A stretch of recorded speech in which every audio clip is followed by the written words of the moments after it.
शुद्ध मन से ही यह परमात्मा तत्व प्राप्त किए जाने योग्य है।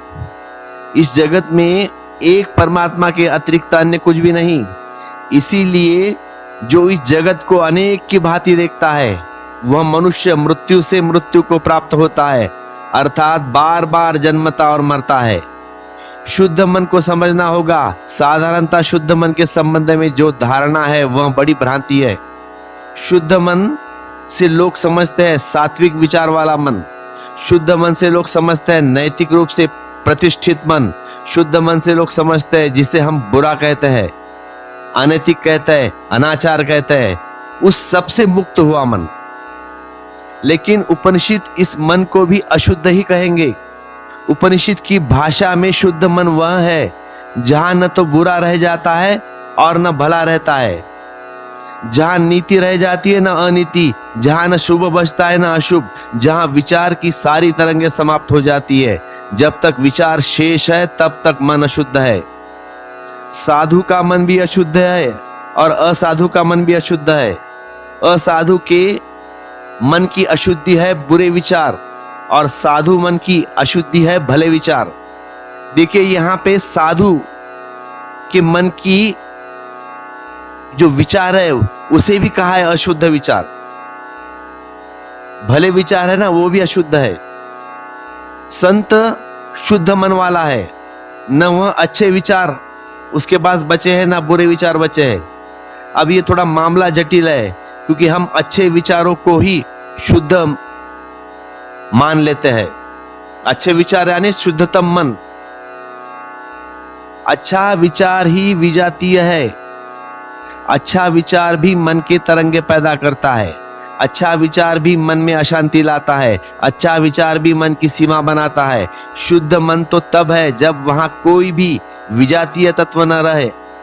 ऐसा समझे कि एक दर्पण के सामने एक चोर खड़ा है तो भी दर्पण अशुद्ध है क्योंकि चोर का प्रतिबिंब बन रहा है। दर्पण के सामने साधु खड़ा है तो भी दर्पण अशुद्ध है क्योंकि दर्पण के सामने साधु का प्रतिबिंब बन रहा है। जब दर्पण के सामने कोई भी नहीं खड़ा है तब दर्पण शुद्ध है। इसीलिए संत साधु नहीं है, संत असाधु भी नहीं है, संत दोनों से भिन्न है। संतत्व की उपनिषद की धारणा बड़ी गहन है। शुद्धता की उपनिषद की धारणा बड़ी सूक्ष्म है। मन में जब तक कोई भी तरंग उठती है तब तक मन अशुद्ध है। कोई भी तरंग हो, चाहे अच्छी हो या बुरी, तरंग उठी मन अशुद्ध। जब मन निस्तरंग हो जाता है, शून्य की भांति हो जाता है, दर्पण प्रतिबिंबों से खाली हो जाता है, न बुरा करने वाले की वासना रह जाती है, न भला करने की वासना रह जाती है। न पाप मन को घेरता है, न पुण्य मन को घेरता है, न स्वर्ग मन को घेरता है, न नरक मन को घेरता है, न परार्थ मन को घेरता है। जब मन को कुछ घेरता ही नहीं तब मन असीम हो जाता है। तब मन की होने की क्षमता मात्र शेष रह जाती है। तब मनन करने को कुछ भी नहीं बचता, सिर्फ कोरा दर्पण होता है, जस्ट मिरर। मन जब कोरा दर्पण रह जाता है जिसमें कोई प्रतिबिंब नहीं, कोई प्रतिभा नहीं, कोई चित्र नहीं, कोई छवि नहीं, कोई छाया नहीं पड़ती। उपनिषद कहते हैं ऐसे मन से ही कोई परमेश्वर को जानने में समर्थ होता है। तब परमात्मा प्राप्ति। धर्म और नीति का यही भेद है। नीति शुभ मन को शुद्ध समझती है और धर्म शून्य मन को शुद्ध समझता है। नैतिक होने के लिए धार्मिक होना जरूरी नहीं। नास्तिक भी नैतिक हो सकता है। अक्सर तो यह होता ही है, आस्तिक से ज्यादा नैतिक होता है नास्तिक। रूस में जितने नैतिकता है उतनी भारत में नहीं है और रूस नास्तिक है। इतनी चोरी वहां नहीं है, इतनी बेईमानी वहां नहीं है, वस्तुओं में इतनी मिलावट नहीं होती, इतनी धोखाधड़ी, इतना ओछापन नहीं होता जितना हमारे भारत में है। नास्तिक नैतिक हो सकता है। सच तो यह है कि नास्तिक को नैतिक होने के अतिरिक्त और कुछ उपाय नहीं, क्योंकि धार्मिक तो वह हो नहीं सकता। नास्तिक के लिए बुरे का छोड़ना और चले का पकड़ना यह अंतिम बात है। और आस्तिक इससे राजी नहीं होता। आस्तिक की यात्रा और लंबी है। आस्तिक कहता है बुरे को छोड़ दिया और भले को पकड़ लिया, लेकिन पकड़ा तो न छूटी, पकड़ तो नहीं छूटी है। कल बुरा था हाथ में, अब भला आ गया हाथ में। कल जंजीर थी लोहे की, अब सोने की जंजीर हाथ में है, लेकिन जंजीर तो मौजूद है, कुछ भी बांधा नहीं है, कुछ भी पकड़ा नहीं है। कोई पकड़ न रह जाए, मन बिल्कुल पकड़ के से शून्य हो जाए, तब धर्म अनीति के पार जाता है, नीति के भी पार जाता है। धार्मिक व्यक्ति का आचरण सिर्फ नैतिक नहीं होता, धार्मिक व्यक्ति का आचरण वस्तुतः नीति अनीति से शून्य हो जाता है। इसीलिए धार्मिक व्यक्ति के आचरण को समझना बड़ा कठिन है। नैतिक व्यक्ति का आचरण हमें समझ में आता है, हमें पता है कि क्या बुरा है और क्या भला है। जो भला करता है वह हम समझते हैं कि समझ में आ गया, और जो बुरा करता है वह भी समझ में आता है। लेकिन संत भले और बुरे करने के दोनों के पार हो जाता है। उसका आचरण स्पॉन्टेनियस सहज हो जाता है। उसके भीतर से जो उठता है वह करता है, न वह भले का चिंता करता है न बुरे की चिंता करता है। तो कई बार ऐसा भी हो सकता है कि जिसे हम भला कहते हैं वह संत न करे, और कई बार ऐसा भी हो सकता है कि जो समाज की धारणा में बुरा है वह संत करे। इसीलिए जीसस को, कबीर को, बुद्ध को, महावीर को समाज की धाराओं ने बहुत अतिक्रमण कर जाते हैं। महावीर नग्न खड़े हो गए। समाज की धारणा में नग्न खड़ा होना अतिशिष्टता है, अनैतिकता है। समाज नग्न लोगों को बर्दाश्त नहीं करता। उसके कारण, क्योंकि समाज ने शरीर को ही नहीं ढाका, शरीर के साथ साथ उसने काम वासना को भी ढाका है। काम वासना से इतना भय है कि उसे छिपा कर रखना पड़ा। नग्न आदमी की काम वासना प्रकट हो जाती है। नग्न आदमी का शरीर काम वासना की दृष्टि से ढका हुआ नहीं है, तो समाज नग्नता को पसंद नहीं करता, वह मानने को उसे अनीति है। तो महावीर नग्न खड़े हुए, बड़ी अड़चन हो गई। गांव-गांव से महावीर को खदेड़ दिया गया, जगह जगह से उनको पत्थर मारे गए, जगह जगह उनकी निंदा हो गई। और महावीर मौन भी थे, नग्न भी थे, बोलते भी नहीं थे, जवाब भी नहीं देते। लोग पूछते कि आप नग्न क्यों खड़े हैं, क्या प्रयोजन है, तो महावीर चुप। लेकिन महावीर की नग्नता अनैतिक नहीं है। महावीर की नग्नता को नैतिक कहना भी मुश्किल है। महावीर की नग्नता बड़ी साहजिक है, छोटे बच्चे की भांति निर्दोष। वह नीति और अनीति दोनों नहीं है। महावीर वैसे ही सरल हो गए, जहां ढाकने को कुछ बचा भी नहीं। जिसके पास ढाकने का कुछ बचा नहीं वह जटिल है। जो चाहता है कि कुछ छुपाए, उसमें थोड़ी सी तो जटिलता है। महावीर एकदम सरल है, सरल हो गए। उस सरलता में इतनी सीमा आ गई जहां वस्त्रों को ढोने का भी आकर्षण नहीं रहा। लेकिन महावीर की नग्नता सामान्य समाज को अनैतिक लगी। महावीर के संतत्व को समझना बड़ा जटिल है। जीसस एक गांव से गुजर रहे हैं और एक वेश्या आई और उनके पैरों के ऊपर अपना सिर रख दिया और उसके आंख से आंसू बहने लगे। उसने अपने आंसुओं से जीसस के पैर भिगो दिए। और उस गांव के जो नैतिक पुरुष थे ना, उन्होंने जीसस को कहा कि वेश्या के द्वारा आपके पैर छूना उचित नहीं। उन्होंने जीसस से कहा कि इस वेश्या को कहो कि आपको न छुए। संत को तो साधारण स्त्री का स्पर्श भी वर्जित है, यह तो वेश्या है। जीसस ने कहा कि मेरे चरण अब तक जितने लोगों ने छुए हैं, इतना पवित्र किसी ने अभी तक नहीं छुआ। पवित्रता से लोगों ने जल से मेरे पैर धोए हैं, इस स्त्री ने मेरे पैर अपने प्राणों के आंसुओं से धोए हैं। जीसस पर जो जुर्म था, जिनकी वजह से उन्हें सूली लगाई गई, उनमें से एक जुर्म यह भी था कि एक वैश्या उनके पैर छूती है। साधारण उनके समाज की जो नीति की धारणा है उससे विपरीत थी ये बात। एक स्त्री को जीसस के पास लोग लाए क्योंकि वह व्यभिचारी थी और यहूदी कानून था कि जो स्त्री व्यभिचार करे उसे पत्थर से मार मार कर मार डाल दिया जाए। ये न्याय संगत था। तो जीसस गांव के बाहर ठहरे थे। लोगों ने उनसे आकर कहा कि यह स्त्री व्यभिचारी है और इसके पक्के प्रमाण है हमारे पास। न केवल प्रमाण बल्कि इस स्त्री ने भी स्वीकार कर लिया है कि वह व्यभिचारी है। तो इसलिए अब कोई सवाल नहीं। और पुरानी किताब कहती है कि इस स्त्री को पत्थर से मार मार कर मार डाल दिया जाए। ये न्याय संगत है, ये न्याय है। तो आप क्या कहते हैं इसके बारे में? तो जीसस ने कहा कि पुरानी किताब तो ठीक कहती है, लेकिन वे ही लोग पत्थर मारने के लिए अधिकारी है जिन्होंने व्यभिचार कभी जिंदगी में ना किया हो। जिसने व्यभिचार जिंदगी में ना किया हो और ना सोचा हो, तो तुम पत्थर उठाओ। तो व्यभिचारी कौन है? जिसने नहीं किया या नहीं सोचा। वे जो समाज के बड़े पंडित, मुखिया थे, पंच थे, वे चुपचाप भीड़ से चुपचाप पीछे हट गए।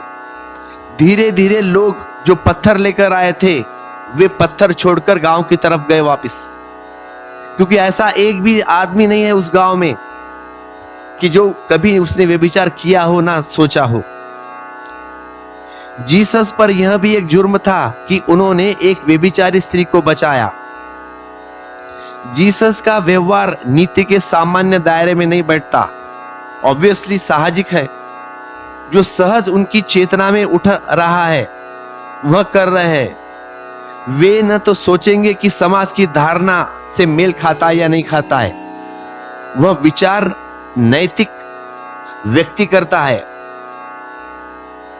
धार्मिक व्यक्ति बड़ी अनूठी घटना है। इसका यह मतलब नहीं कि धार्मिक व्यक्ति अनिवार्य रूप से अनैतिक हो जाता है। उसका आचरण नैतिक और अनैतिक से मुक्त होता है। कभी नीति से मेल भी खा जाता है और कभी मेल नहीं खाता, लेकिन यह उसके मन में अभिप्राय नहीं है कि मेल खाए या मेल न खाए। क्योंकि जब तक हम सोचते हैं किसी धारणा से मेरा आचरण मेल खाए, तब तक हमारा आचरण असत्य होगा, तब तक हमारा आचरण पाखंड होगा, तब तक आचरण भीतर से नहीं आ रहा है, बाहर के मापदंडों से तौला जा रहा है। तब तक आचरण आत्मा की अभिव्यक्ति से नहीं, तब तक आचरण समाज के अनुकरण से है। नैतिक व्यक्ति समाज का अनुकरण करता है। इसीलिए जिनको आप साधु कहते हैं आमतौर से नैतिक होते हैं, धार्मिक नहीं। और जब कोई व्यक्ति धार्मिक हो जाता है तब आपको अड़चन शुरू हो जाती है, क्योंकि तत्क्षण उसके आचरण को आप अपने ढांचे में नहीं बिठा पाते। इम्पॉसिबल है। जो पैटर्न है सोचने का, जो ढांचा है, वह उनसे ज्यादा बड़ा है। सब ढांचे टूट गए वहां पे। शुद्ध मन, उपनिषद कहता है, उस मन को जहां नीति और अनीति की सारी तरंगे खो गई, अब कुछ भी नहीं बचा है, ना नीति ना अनीति। जहां मन बिल्कुल सूना हो गया, शून्य हो गया, जहां कोई विजातीय तत्व न रहा। विचार विजातीय तत्व है। पानी में दूध मिला दो तो हम कहते हैं दूध शुद्ध नहीं, लेकिन बड़े मजे की बात है, अगर शुद्ध पानी मिलाया हो तो दूध शुद्ध है नहीं, तो भी दूध अशुद्ध। बिल्कुल शुद्ध दूध और शुद्ध पानी मिलाया हो तो दो शुद्धता मिलकर भी दूध अशुद्ध होता है। अशुद्धि का संबंध इससे नहीं कि जो मिलाया आपने वह शुद्ध था या नहीं। अशुद्धि का संबंध इससे है कि जो मिलाया वह विजातीय है, फॉरेन एलिमेंट्स। वह दूध नहीं जो मिलाया आपने, वह पानी है, वह शुद्ध होगा। विजातीय तत्व का प्रवेश अशुद्धि है। मन में मन के बाहर से कुछ भी आ जाए तो अशुद्ध है। मन के बाहर से कुछ भी आ जाए अंदर, चाहे अच्छा हो या चाहे बुरा, अशुद्ध है। वह शुद्ध विचार आया या अशुद्ध विचार आया, इसमें कोई फर्क नहीं पड़ता। बाहर से कुछ भी मन में आया, अशुद्धि हो गई। मन के बाहर से कुछ भी न आया, मन अकेला हो, अपने में हो, तो शुद्ध। शुद्ध की यही बात ठीक से ख्याल लेना। और इसीलिए पश्चिम में जब पहली दफा उपनिषदों पर टीकाएं लिखी गई और उपनिषद के अनुवाद हुए, ट्रांसलेशन, तो पश्चिम के विचारक ने कहा कि उपनिषद जो है वे मॉरल, नैतिक मालूम नहीं होते।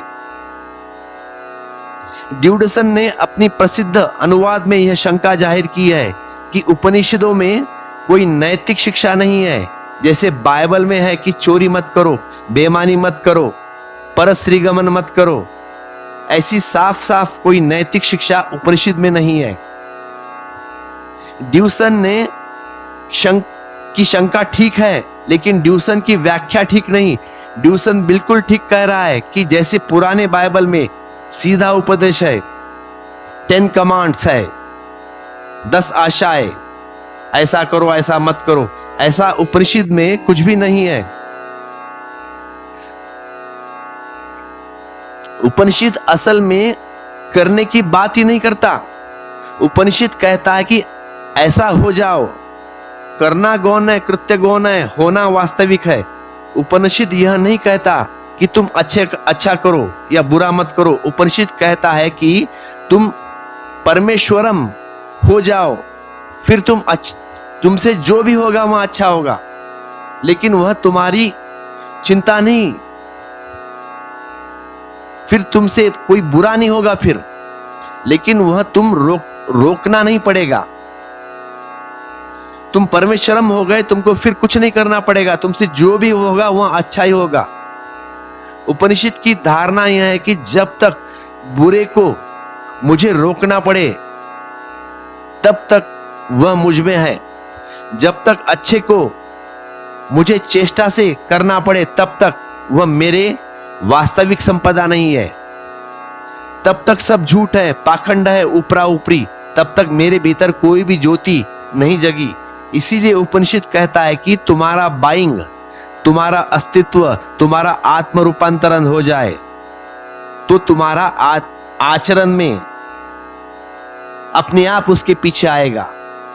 उसकी तुम चिंता मत करो। जैसे व्यक्ति के पीछे उसकी छाया आती है और हम लौट लौट कर नहीं देखना पड़ता कि छाया आ रही है नहीं आ रही है, और हमें छाया को संभालना भी नहीं पड़ता और छाया के लिए कोई इंतजाम भी नहीं करना पड़ता। छाया पीछे आती है, ठीक वैसे ही आचरण पीछे आता है। तुम्हारी आत्मा जैसी हो वैसे ही आचरण तुम्हारे पीछे आता है। इसीलिए आचरण को बदलो या आत्मा को। साधारण धर्म ग्रंथ कहते हैं कि आचरण को बदलो, असाधारण धर्म ग्रंथ कहते हैं कि आत्मा को बदलो। साधारण धर्म ग्रंथ साधारण आदमी की पकड़ के ख्याल से लिखे गए हैं और असाधारण धर्म ग्रंथ मनुष्य की आत्यंतिक संभावना की दृष्टि से लिखे गए हैं। उपनिषद असाधारण धर्म ग्रंथ है, आखिरी बात जिसके ऊपर और कोई बात नहीं हो सकती। शुद्ध मन से ही परमात्मा तत्व प्राप्त किए जाने योग्य है। इस जगत में एक परमात्मा के अतिरिक्त अन्य कुछ भी नहीं। तो जैसे ही मन शुद्ध होगा वैसे ही जगत में एक दिखाई पड़ने लगेगा। मन के अशुद्धि के कारण जगत अनेक में टूट गया है, क्योंकि जितना मन अशुद्ध होगा उतना मन खंड खंड होगा। ऐसा समझे एक दर्पण है, उसको हम 5 टुकड़े में तोड़े तो जहां एक प्रतिबिंब बनता था वहां आप 50 प्रतिबिंब बनेंगे या 5 प्रतिबिंब बनेंगे। जितने तुमने टुकड़े किए उतने प्रतिबिंब। जो दर्पण में पहले एक की खबर देता था वह अब 50 की खबर देगा।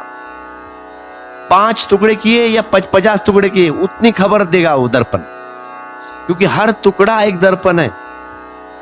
आप शायद ही कभी किसी ऐसे भवन में गए हो जहां बहुत दर्पण के टुकड़े दीवार पर लगे हो, तो आप अगर बीच में जाके खड़े हो जाए तो वहां पे आपको अनेक प्रतिबिंब दिखाई पड़ेंगे आपको। अगर दर्पण है तो एक प्रतिबिंब, अगर हजारों टुकड़े हैं तो जितने टुकड़े, जितने दर्पण, उतने प्रतिमा बन जाएंगे आपकी। तो मन जितना अशुद्ध होगा उतना ही टुकड़ों में बढ़ जाएगा। अशुद्ध मन खंडित होता है, उस खंडित मन जगत अनेक की तरह दिखाई पड़ता है। जब मन शुद्ध होता है और एक दर्पण रह जाता है तो जगत भी एक अस्तित्व की तरह दिखाई पड़ता है। एक परमात्मा कोई विचार नहीं, एक परमात्मा एक हो गया मन की अनुभूति है। इसीलिए सवाल परमात्मा को खोजने का बिल्कुल नहीं है। और जो लोग भी परमात्मा की खोज में लग जाते हैं, परमात्मा को खोजते हैं, वे गलत दिशा की यात्रा कर रहे हैं।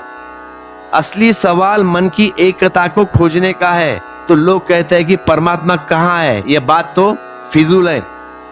यह पूछनी नहीं चाहिए कि परमात्मा कहाँ है। इतना ही पूछना चाहिए कि मेरा टूटा हुआ खंडित मन अखंड कैसे हो जाए, एक कैसे हो जाए। क्योंकि जब भी मन एक हो जाता है उस एक की झलक बननी शुरू हो जाती है। जैसे होगा मन टूटा हुआ खंडित या अखंड और एक, वैसे ही प्रतीत अस्तित्व की होगी। मन एक दर्पण है जिसमें हम देखते हैं कि अस्तित्व, अगर अस्तित्व टुकड़े टुकड़े में दिखाई पड़ता है तो जानना कि आपका मन टूटा हुआ है, डिसइंटीग्रेटेड। और जब तक यह मन इंटीग्रेटेड न हो जाए, इकट्ठा न हो जाए, तब तक यह जगत टूटा ही रहेगा। इसीलिए असली सवाल परमात्मा की खोज नहीं, असली सवाल एक शुद्ध मन की खोज का है। शुद्ध मन से ही परमात्मा प्राप्ति हो सकती है। शुद्ध मन से ही परमात्मा तत्व प्राप्त किए जाने योग्य है। इस जगत में एक परमात्मा के अतिरिक्त अन्य कुछ भी नहीं।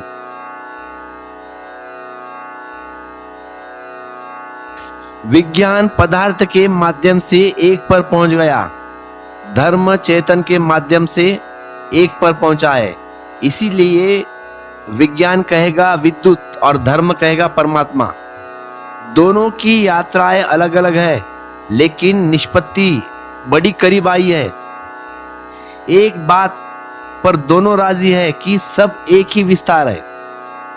लेकिन विज्ञान की प्रतीत में कोई जीवन का रूपांतरण नहीं है। तत्व 112 हो या 5 हो कि 1 हो, विज्ञान के माध्यम से आप में कोई फर्क नहीं पड़ता। 112 हो तो आप जैसे है वैसे ही रहेंगे, या 5 हो तो भी जैसे है वैसे ही रहेंगे, या 1 हो तो भी जैसे है वैसे। लेकिन धर्म की जो प्रक्रिया है उस एक को जानने की, उसमें आप पूरी तरह रूपांतरित हो जाते हैं। उस एक की तरफ पहुंचने में आपको अपना मन बदलना पड़ता है। वैज्ञानिक को कुछ भी नहीं बदलना पड़ता, वह सिर्फ साधनों के द्वारा प्रयोग करता है, खुद अछूता रहता है। धार्मिक व्यक्ति प्रयोगशाला वह स्वयं है। धार्मिक व्यक्ति की प्रयोगशाला स्वयं है, उसे कुछ और नहीं बदलना पड़ता, खुद को ही बदलना पड़ता है। और जैसे जैसे वह बदलता है वैसे वैसे ही एक के करीब आता है। जब वह पूरी तरह से शुद्ध होता है तो एक का फैलाव रह जाता है। इसीलिए विज्ञान किसी आनंद पर नहीं पहुंचता। बड़े से बड़ा वैज्ञानिक उतना ही दुखी होता है जितना कोई गांव का गवार अनपढ़। शायद गांव का गवार कम दुखी हो, क्योंकि दुख के लिए भी थोड़ी समझ चाहिए, दुख होने के लिए भी थोड़ी बुद्धिमत्ता चाहिए। लेकिन वैज्ञानिक स्वयं के भीतर कोई रूपांतरण नहीं कर पाता। धार्मिक रूपांतरण न करे तो एक को तो उपलब्ध ही नहीं होगा। तो विज्ञान है पदार्थ के साथ श्रम और धर्म है स्वयं के साथ श्रम। जैसे ही मन शुद्ध होता है, एक के अतिरिक्त कुछ भी शेष नहीं रह जाता और इस जगत को अनेक की भांति देखता है। वह फिर जन्मता है और फिर मरता है।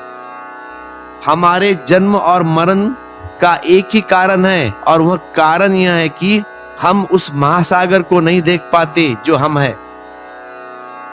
हम अपने को छोटे छोटे झरनों की तरह देखते रहते हैं। झरने बनेंगे, मिटेंगे, फिर बनेंगे, फिर मिटेंगे। सागर सदा है। आपने अपने को जैसे जाना है वैसे ही आपकी परिणति हो जाएगी। अगर आप समझते हैं कि एक छोटा सा झरना है तो गर्मी आएगी, सूखेगा, भाप बनेगा और उड़ेगा, फिर वर्षा आएगी, फिर बरसेगा, फिर झरना बनेगा, फिर फूटेगा, फिर बहेगा, फिर गर्मी। बस बनते और मिटते रहेंगे। जन्म मरण का इतना ही अर्थ है। लेकिन अगर आप अपने को महासागर की तरफ देख ले तो वह सदा है, न मिटता है न बनता है, न छोटा होता है न बड़ा होता है, न उसमें कभी कोई पूरा आता है और न कभी कोई कमी पड़ती है। वह जैसा है वैसा है। फिर भी हमारे सागर तो बहुत छोटे हैं। चेतना का सागर तो अनंत है, उसमें कुछ कमी नहीं होती, कुछ ज्यादा नहीं होती। इसीलिए उपनिषद ने कहा है कि उस पूर्ण में से पूर्ण को भी निकाल लो तो भी पूर्ण पीछे शेष रह जाता है। उसमें से हम कितना ही निकाल ले तो भी रत्ती भर कमी नहीं होती, और उसमें हम पूर्ण भी जोड़ दे तो भी कुछ जड़ता नहीं।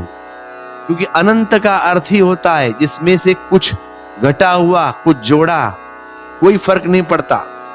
कुछ जोड़ा जा सकता है न कुछ घटाया जा सकता है। जिस व्यक्ति ने उस महासागर की तरफ अपने को देख लिया, बुद्ध से कोई पूछता था कि तुम्हारे उस महापरिनिर्वाण में आनंद होगा, तो बुद्ध कहते थे यह मैं नहीं जानता, इतना मैं कह सकता हूं कि वहां दुख नहीं है। दुख निरोध है, हम निषेध कर सकते हैं। हम यह नहीं कह सकते कि वहां प्रकाश है, हम इतना ही कह सकते कि वहां कोई अंधकार नहीं है। यह जो निषेध की बात है वह बहुत मौलिक है, बहुत आधारभूत है। विराट को जब भी बताना हो तो भाप रोज नहीं बता सकता कि यह रहा, क्योंकि अगर विराट को आप ऐसा इशारा करके बताएंगे तो वह क्षुद्र हो जाएगा। जिसके प्रति इशारे किए जा सकते हैं वह क्षुद्र। अगर मैं कहूं कि यह रहा परमात्मा, उंगली करके इशारा करूं तो उसकी सीमा हो जाएगी। जिसको मेरी उंगली बता सकती है वह विराट नहीं हो सकता। परमात्मा को बताना हो तो मुट्ठी बांध कर बताना पड़ेगा कि यह रहा। कोई इशारा नहीं किया जा सकता। सब इशारे सिर्फ समझ के लिए सहारा है बस। वे सहारे वैसे ही है जैसे लंगड़ा आदमी बैसाखी का सहारा लेता है। बैसाखी कोई पैर नहीं है और लंगड़ा सिर्फ प्रतीक्षा कर रहा है कि जब पैर ठीक हो जाए तो बैसाखी को फेंक देंगे। सारे शब्द जो परमात्मा के संबंध में कहे जाते हैं, बैसाखी आए वह सत्य नहीं। और जैसे ही आपको अनुभव होगा इन शब्दों को फेंक देना होगा, जैसे लंगड़ा बैसाखी को फेंक देता है। फिर उनका कोई प्रयोजन नहीं, उनको ढोने का फिर कोई गरज नहीं।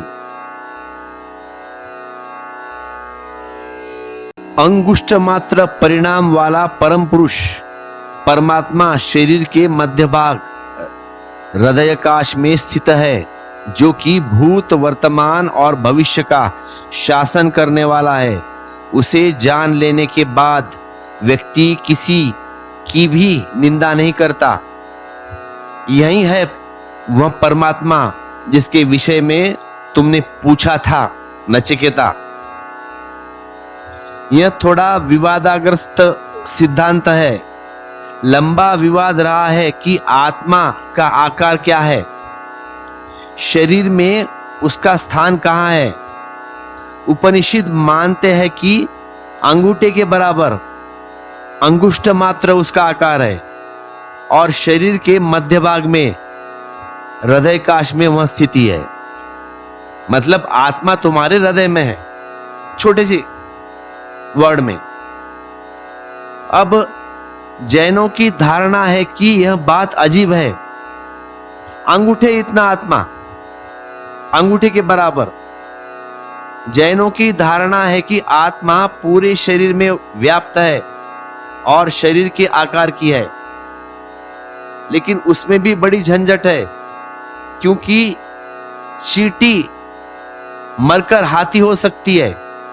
तो जब चींटी मरकर हाथी होगी तो चींटी के शरीर में आत्मा चींटी के बराबर थी, फिर हाथी के शरीर में हाथी के बराबर होगी। तो जैनों को एक धारणा विकसित करनी पड़ी कि आत्मा लोचपूर्ण है, मतलब रबर जैसी सिकुड़ती है, बढ़ती है, कम होती है। जितने बड़े शरीर में होती है उतनी बड़ी हो जाती है, और जितने छोटी होती है उतने छोटे शरीर में हो जाती है। रबर समझ लो आप। लेकिन उपनिषद पूछते हैं कि आत्मा क्या कोई वस्तु है जो सिकुड़ सकती है या फैल सकती है? क्या कोई पदार्थ है? लेकिन जैन दार्शनिक भी पूछते हैं कि अगर फैलन सिकुड़न की संभावना नहीं है तो तुम अंगूठा मात्र किस आधार पर कहते हो कि आत्मा अंगूठे उतनी है? इस पर कोई 1000 वर्ष से विवाद है, हजारों वर्षों से, और कोई प्रमाण भी दे नहीं पाया, और उस विवादों में कोई अंत नहीं है, क्योंकि विवाद की मूल भित्तियां ही गलत है। इस विज्ञान की भाषा में थोड़े समझे तो आसानी होगी। एक दिया जल रहा है, दिए की लौ छोटी है, छोटी सी, प्रकाश पूरे कमरे में भरा देता है वो दिया। कमरा जितना बड़ा होगा उतनी प्रकाश, और कमरा जितना छोटा होगा उतनी छोटी प्रकाश। दिया छोटा सा कमरे में जला रहे हो, लेकिन प्रकाश की सीमा कमरे तक तय है। मेरा कहने का तात्पर्य, दिया तो जल रहा है, अब तुम छोटे कमरे में रखो या बड़े कमरे में रखो, उतना प्रकाश फैलता है। उपनिषद की यही धारणा कि अंगूठा इतना, अंगुष्ठ मात्र, असल में दिए की ज्योति की धारणा, दिए की ज्योति की भांति अंगूठे के बराबर दिए की ज्योति, प्रकाश पूरे शरीर में भर जाता है। शरीर जितना बड़ा हो या छोटा हो, इससे कोई अंतर नहीं पड़ता। दिए की ज्योति की भांति, दिए की ज्योति छोटी भी हो सकती है और बड़ी भी हो सकती है। यह जो अंगुष्ठ मात्र आत्मा कहा है, आत्मा अंगूठे उतनी है, यह मनुष्य के लिए कही गई बात है। चींटी का दिया छोटा है तो उसकी ज्योति भी छोटी होगी, हाथी का दिया बड़ा है तो उसकी ज्योति भी बड़ी होगी, लेकिन प्रकाश का जो गुण है वह छोटी ज्योति हो या बड़ी ज्योति हो कि महासूर्य हो, प्रकाश के गुण में कोई भेद नहीं पड़ता। और शरीर की दीवारें कितनी है, कक्ष कितना ही बड़ा हो, उतने को प्रकाश से भर देता है। तो दिए की ज्योत के आधार पर अंगूठे के बराबर आत्मा की धारणा। आपके पूरे शरीर को प्रकाश से भरा हुआ है, आपका शरीर पूरे प्रकाश से भरा हुआ है। आपकी उंगलियों तक आत्मा नहीं आती, सिर्फ आत्मा का प्रकाश आया है बस। उतना प्रकाश भी आपके शरीर को जीवित करने के लिए काफी है। उतनी ही ऊर्जा से आप जीवित है। मरते हुए आदमी का प्रकाश धीमा पड़ने लगता है, शरीर शिथिल होने लगता है। दीप की ज्योति इस घर को छोड़ने के लिए तैयार है अब, जब मरण पास आता है तब। दूसरी बात, यह जो हृदय काश में अंगुष्ठ मात्र आत्मा की बात उपनिषद ने कही है, इसको शाब्दिक अर्थों में लेना उचित नहीं है, शब्दों में, और इसके साथ शाब्दिक व्यवहार करना भी उचित नहीं। वे केवल सिर्फ इशारा है उस आत्मा के लिए। इसका ठीक मतलब अंगूठे के बराबर नहीं, केवल इशारे, जस्ट फॉर इंफॉर्मेशन।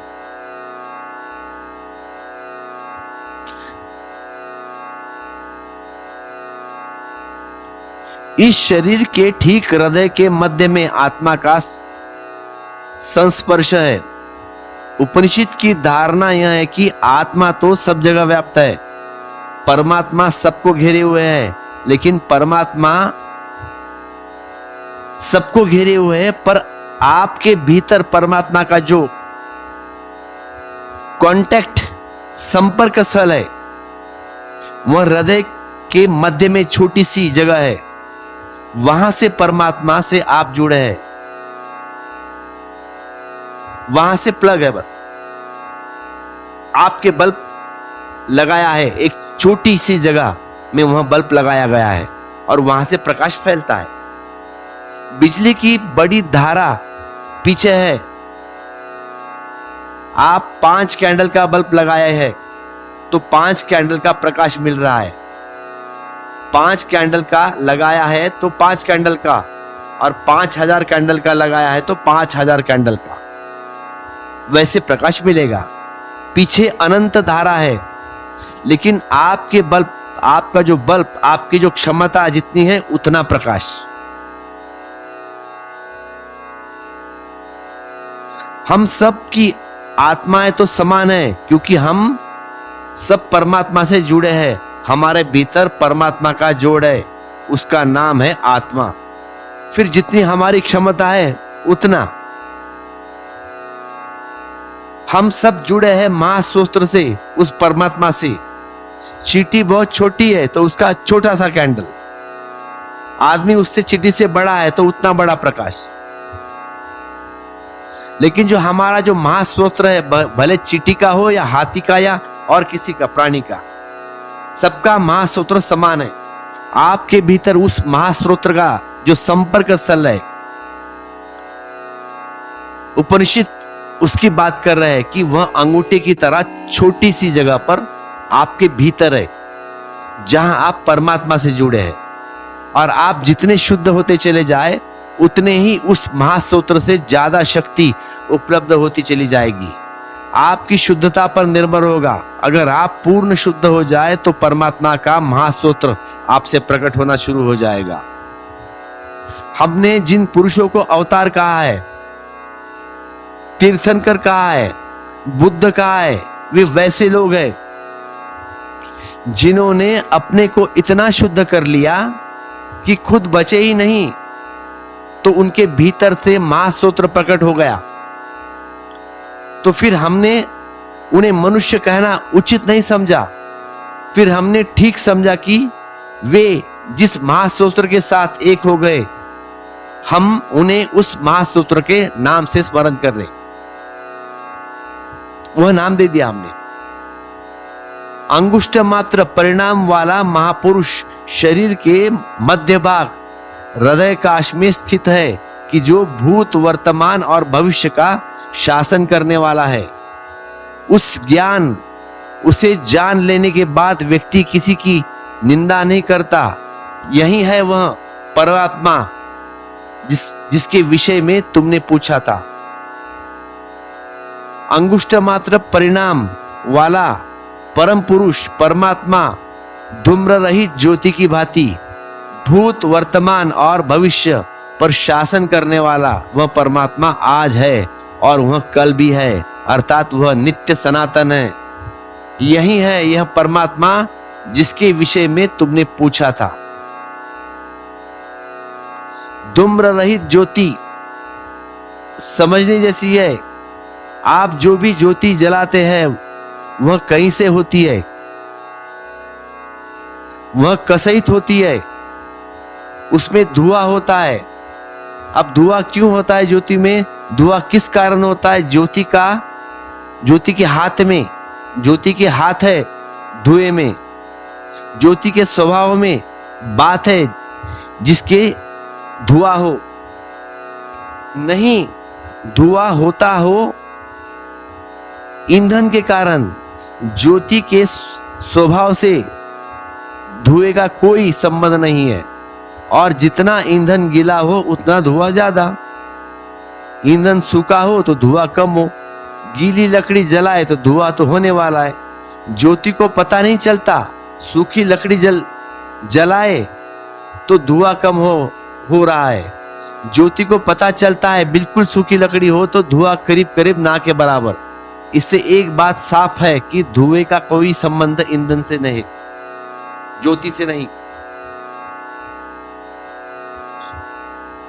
इसका मतलब हुआ कि करहित ज्योति तो वही हो सकती है जो बिना ईंधन के हो, नहीं तो कोई भी ईंधन होगा तो किसी ना किसी तरह धुआं पैदा होगा। शुद्धतम ईंधन स्थित भी जलाएंगे तो भी थोड़ा सा धुआं पैदा तो होगा, चाहे दिखाई नहीं पड़ता हो, क्योंकि जब कोई चीज जलती है तो वहां दो चीज होगी, अग्नि और जलाने वाली चीज। यह दो जलाने वाली चीज वह धुआं पैदा करती है। धुआं है कार्बन डाइऑक्साइड, और जब भी कोई चीज जलेगी तो कार्बन पैदा होगा। अगर हम कोई ऐसी ज्योति खोजे जो ईंधन रहित हो। जैनों के शास्त्रों में कहा गया है कि उनके जो पहले तीर्थंकर है ना, ऋषभदेव के पैदा होने के पहले लोग बिना भोजन के रहते थे। मतलब हम जो खाते थे रोटी चावल वो नहीं खाते थे, ऋषभदेव के पहले के लोग। अब एक कथा है, सच है क्या नहीं उसके ऊपर मैं नहीं जा रहा, बता रहा हूं सिर्फ। कहा जाता है कि ऋषभदेव ने पहली दफा अन्न की इजाद की, तो हमारे भोजन की जो आदत की शुरुआत है ना, ये पहले वैज्ञानिक है ऋषभदेव। शायद लोग उस कला को भूल गए कि एक खास तरह की श्वास अगर ली जाए तो भोजन के बिना रह सकते हैं आदमी। लेकिन तब भी एक बात बचती है कि ऐसा कैसा होता है। एक उदाहरण देता हूं मैं आपको। यूरोप में एक महिला थी न्यूमन, जो 30 साल तक बिना भोजन के रही, और सारे डॉक्टर्स उसका चेकअप किया और मुश्किल में पड़ गए कि उसका वजन रत्ती भर भी कम नहीं हुआ है। ये महिला 30 साल बगैर भोजन के रही है। और एक दूसरी घटना कहता हूं, ऐसी एक स्त्री हमारे भारत में भी थी, बंगाल में, जो 1950 में मरी, जो 40 साल तक बिना भोजन के रही है और शरीर पूर्ण स्वस्थ, आम आदमी जैसा, और कभी बीमार भी नहीं पड़ी है। एक युवक जैसी शक्ति थी उसके शरीर में। क्या हुआ था, एक आकस्मिक घटना हुई, उसका पति मर गया और वह दुखी हो गई, बहुत ज्यादा प्रेम कर दी थी, इसलिए भोजन छोड़ दिया। लेकिन भोजन छोड़ने से वह मरी नहीं, बल्कि इससे पहले वह बीमार रहती थी। भोजन छोड़ने के बाद उसकी बीमारी भी खो गई। चमत्कारिक बात लगती है आपको, लेकिन सच है। और 40 साल उसने खाना नहीं खाया है, बीमारी तो गई।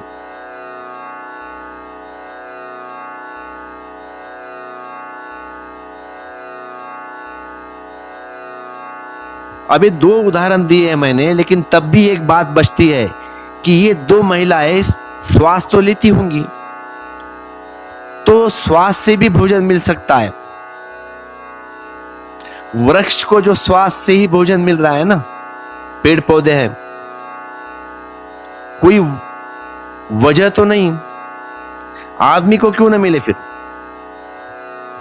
आप चकित होंगे, आप सोचेंगे कि वृक्ष में जो लकड़ी बन रही है, पत्ते बन रहे हैं, फल आ रहे हैं, ये जमीन से कुछ खींच रहे हैं, तो आप बिल्कुल गलत है। ये सब वे आकाश से खींचते हैं, हमारे वातावरण में से। वनस्पति शास्त्रज्ञों ने इसके ऊपर बहुत प्रयोग किया है, और बड़े चकित होंगे आप सुनकर ये बात, क्योंकि सदा माना जाता था कि वृक्ष जमीन से कुछ खींचते हैं। लेकिन एक वैज्ञानिक ने एक पौधा लगाया है गमले में, पूरा मापदंड लिया है, मिट्टी कितनी किलो है, सब पूरा लगाया पौधा गमले में। पौधा बड़ा होने लगा, बहुत बड़ा पौधा हुआ। बाद में पौधे को निकाला है और जो मिट्टी है उसको तौला है, उस मिट्टी में कोई भी फर्क नहीं पड़ा है, उतनी की उतनी। लेकिन जो पौधा है उसका वजन टनों में हो गया। कहां से उस वृक्ष ने लिया होगा सब कुछ? मिट्टी में से कुछ भी नहीं निकला है, उतनी की उतनी मिट्टी, लेकिन वृक्ष इतना बड़ा हो गया। तो कुछ तो भी तत्व होगा जो खींचा जा रहा है। तो ये जो महिला है, ये भी कुछ ना कुछ लेती होंगी वातावरण से, शायद उनको पता भी नहीं होगा।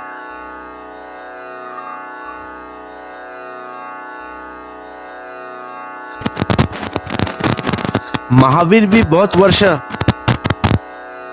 उपवास रखा है, खाना नहीं खाया है, तो महावीर को भी ऐसी कला आती होगी, क्योंकि महावीर 12 वर्ष में उन्होंने केवल 365 दिन भोजन किया, एक साल। कभी 3 महीने के बाद, कभी 4 महीने के बाद, कभी 5 महीने के बाद। और उनके शरीर को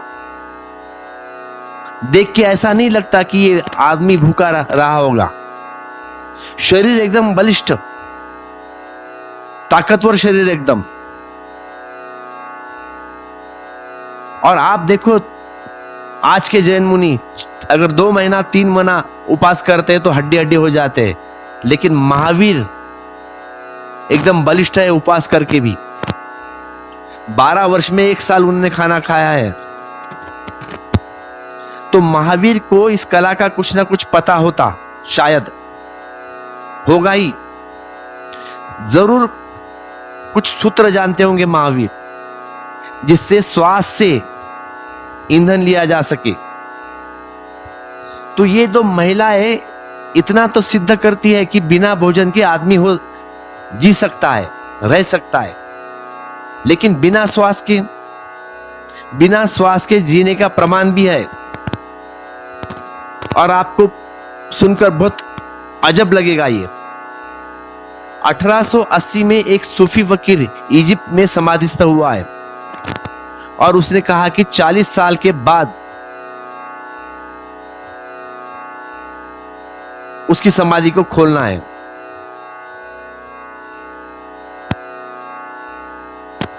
तो जिन लोगों ने उसे समाधिस्थ किया था वे तो सब मर गए। सच तो यह है कि लोग करीब करीब भूल ही गए।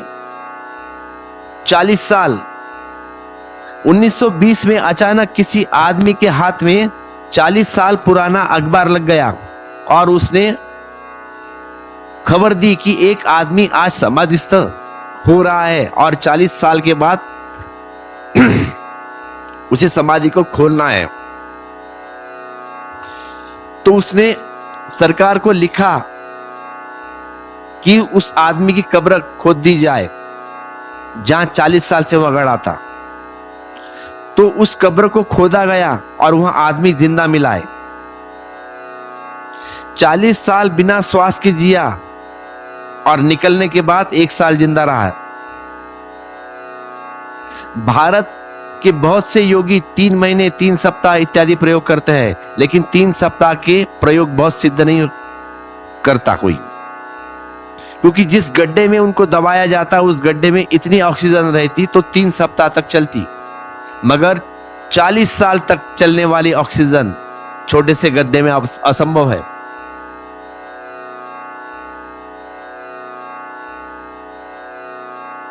बहुत से पशु भी हैं साइबेरियन,